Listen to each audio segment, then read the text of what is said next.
पुण्याच्या हिंगणी खुर्द साईनगरमध्ये पावसाचं पाणी थेट घरामध्ये शिरल्याचं बघायला मिळतंय। डोंगराच्या वर वन विभागानं सीमा भिंत बांधल्यानं पावसाचं पाणी थेट घरामध्ये शिरत असल्याचा आरोप आता नागरिक करतात। दरवर्षी 15 ते 20 घरांमध्ये पाणी शिरत असल्यानं रात्रभर पाणी काढत बसावं लागत असल्याची प्रतिक्रिया आता रहिवाशांनी दिलेली आहे। पुण्यात आज सकाळपासून मुसळधार पावसाला सुरुवात झाली आहे, त्यामुळे शहरातल्या वेगवेगळ्या भागामध्ये पाणी साचल्याचं चित्र पाहायला मिळते। पुण्यातल्या साईनगर परिसरामध्ये वन विभागाची जागा आहे आणि त्या ठिकाणी एक भिंत आहे, ते भिंतीतून पाणी येत असल्याचा नागरिकांचा आरोप आहे आणि त्याचबरोबर त्यांच्या घरामध्ये सुद्धा मोठ्या प्रमाणात पाणी जे आहे ते जात असतं। दरवर्षीप्रमाणे त्यांना हा त्रास होतोय। इथले सगळे नागरिक जे आहेत ते आपल्या सोबत आहेत। जवळपास 10 ते 15 घरं जे आहेत ते सगळे बाधित झालेले आहेत आणि दरवर्षी याचप्रमाणे पाणी घरात जात असल्याने रात्री अपरात्री या सगळा त्रास जो आहे तो इथल्या नागरिकांना होत असल्याचं इथल्या नागरिकांचं म्हणणं आहे।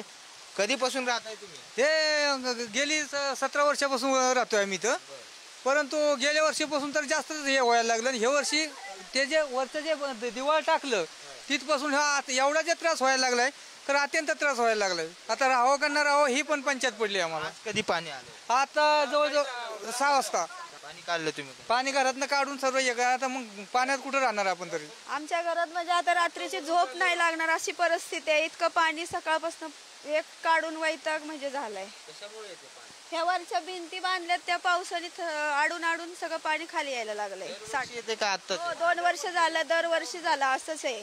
माझ्या घरात पाणी सकाळपासून मुलं काढत मी आता परत आलो, सगळे कपडे वगैरे भिजले। कमीच आहे, परंतु ते सगळे दळूत कपडा सगळे भिजले, राशन पाणी सगळं भिजलेलं आहे सर। गेल्या वर्षी केले ते लक्ष ठेवायला पाहिलं होते, एरियात अजिबात लक्ष नाही। दरवर्षीचं बॉम्ब आहे, मागच्या वर्षी करायला पाहिलं होते ते केले नाहीत। आरसीसी पडदी घातली ना वरती जंगलामध्ये, नियोजन व्यवस्थित केलेलं नाही, त्याचे पाणी व्यवस्थित सोडलेलं नाहीये, त्याच्यामुळं एका ठिकाणी येते पूर्ण लोट येतोय पाण्याचा खाली।